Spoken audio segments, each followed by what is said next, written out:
Doon yung mayon. Pasok tayo dito sa loob. Saka nga lang. Bahabaan natin. Konti stick natin para dito tayo ang lahat.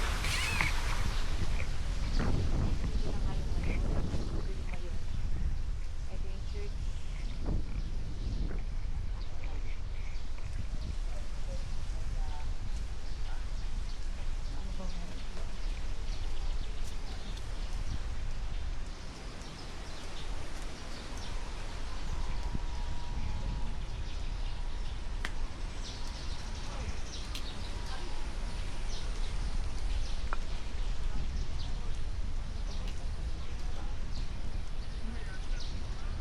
Si Madam Mia ay busy-busy sa kanyang pagbibideo doon. So, dito muna tayo.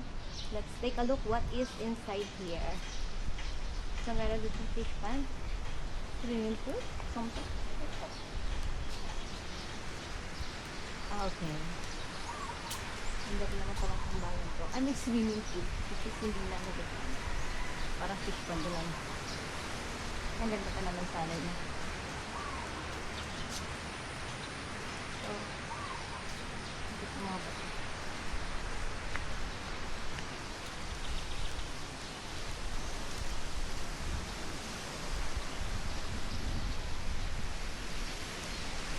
Mga shop.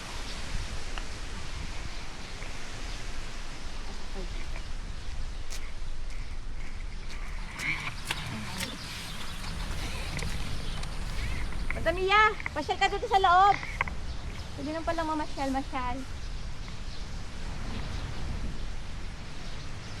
Titingin ba tayo sa mga shop nila? Baka may pasalubong ka. Ha? Tara doon, sasamahan kita. Maganda doon mag-picture.